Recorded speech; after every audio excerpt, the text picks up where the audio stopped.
It's burning up. The piston is an important component that drives the reciprocating motion in the engine cylinder block.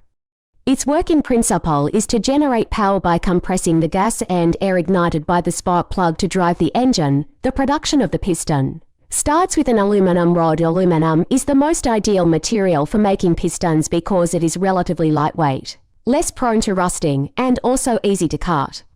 The machine first cuts it into small pieces of a certain length, and then the technician transfers it to the mold. Then it is heated with flames until the temperature reaches 800 C required for forging the piston.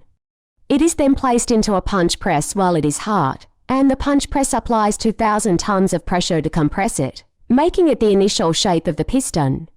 After stamping is completed, soak it in water to cool and carefully inspect to ensure that the piston is flawless. Then, put it back into the punching machine for forging. The stamping process requires lubricating oil for cooling. The technician threw the stamped piston into the container, which was still very hot. They needed at least 1 hour. Let's cool down before proceeding to the next step of processing. The technician transferred it to the oven for baking twice. The first time using a very high temperature to strengthen the piston, and the second time using a lower temperature to stabilize the metal.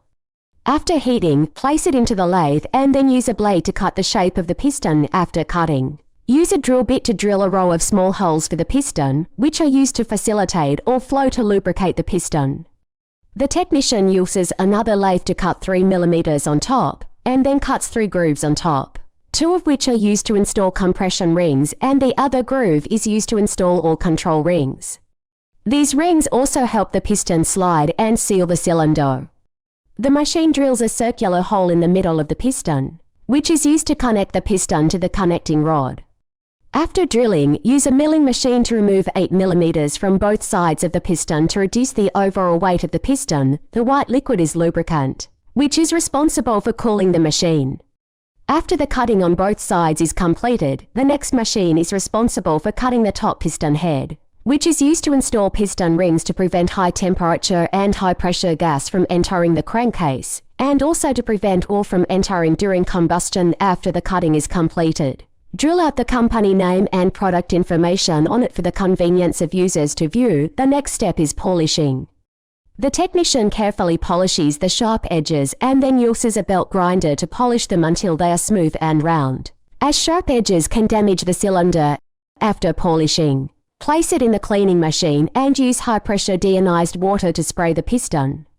The cleaning process can remove the lubricating oil generated during the manufacturing process. After blowing it dry with an air gun, the production of the piston is completed.